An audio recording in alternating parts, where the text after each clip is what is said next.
Salyan rayon icra hakimiyyəti başçısının 2025-ci ilin sosial-iqtisadi inkişafının yekunlarına və 2026-cı ildə qarşıda duran vəzifələrə həsr olunmuş hesabat yığıncağı keçirilib.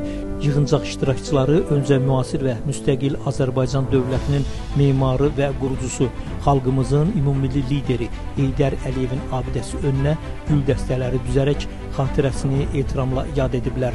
Sonra Heydər Əliyev mərkəzində rayonun sosial-iqtisadi inkişafını əks etdirən güşəyə kənd təsərrüfatı və rayonda istehsal olunan sənaye məhsullarından ibarət sərgiyə baxış keçirilib. Hesabat yığıncağı Azərbaycan Respublikasının dövlət himninin səsləndirilməsi, ümumilli lider Heydər Əliyevin və vətən uğrunda canlarını fəda edən şəhidlərimizin xatirələrinin bir dəqiqəlik sükutla yad edilməsi ilə başlayıb.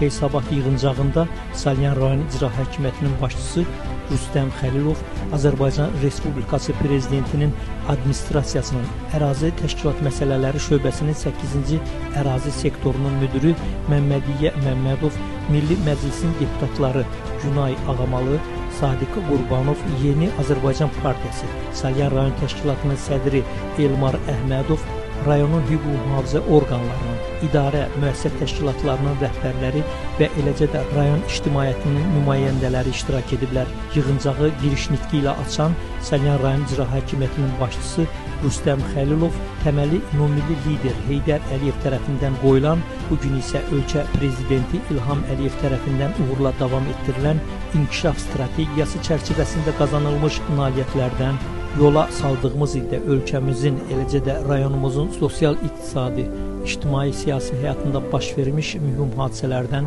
kənd təsərrüfatı və digər sahələrdə görülmüş işlərdən, həyata keçirilmiş beynəlxalq və respublika əhəmiyyətli tədbirlər haqqında geniş məlumat verib. Hesabat məruzəsində qeyd olunub ki, 2025-ci ildə rayonda sosial-iqtisadi inkişafın əsas istiqamətləri üzrə sistemli və ardıcıl tədbirlər həyata keçirilib. Dövlət proqramlarının icrası, Prezidentin fərmanı və sərəncamlarının yerinə yetirilməsi təmin edilib. Məşğulluq, abadlıq və yaşıllaşdırma sahələrində müsbət dinamika qorunub. Kənd təsərrüfatının inkişafı, sahibkarlığın dəstəklənməsi, məşğulluğun artırılması, mühəndis kommunikasiya və yol infrastrukturunun yenilənməsi, həmçinin təhsil, səhiyyə və mədəniyyət sahələrinin inkişafı diqqət mərkəzində saxlanılıb. Qeyd edilib ki, 2025-ci ilin Konstitusiya və Suverenlik ili elan edilməsi, Azərbaycan dövlətçiliyinin möhkəmləndirilməsi, hüquqi dövlət quruculuğunun və suverenliyinin daha da gücləndirilməsi baxımından xüsusi əhəmiyyət daşıyır.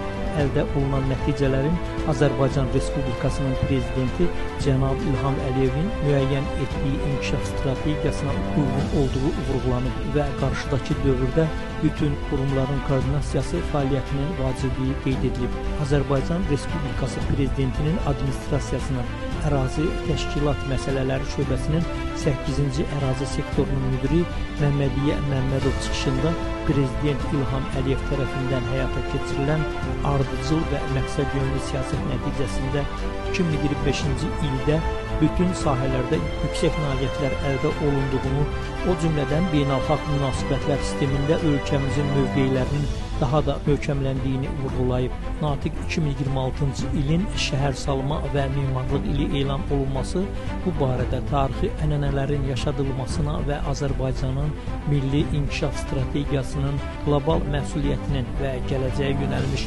baxışının ifadəsi olduğunu diqqətə çatdırıb. Milli Məclisin deputatları Sadiq Qurbanov, Günay Ağamalı və digər çıxış edənlər rayonun sosial-iqtisadi inkişafı sahəsində görülmüş işlər, sosial rifahın yaxşılaşdırılması istiqamətində həyata keçirilən tədbirləri yüksək qiymətləndirərək əldə olunan nailiyyətlərin Prezident İlham Əliyevin uğurlu siyasətinin nəticəsi olduğunu vurğulayıblar. Sonda yığıncaq iştirakçıları adından Azərbaycan Respublikasının Prezidenti Cənab İlham Əliyevə müraciət qəbul edilib.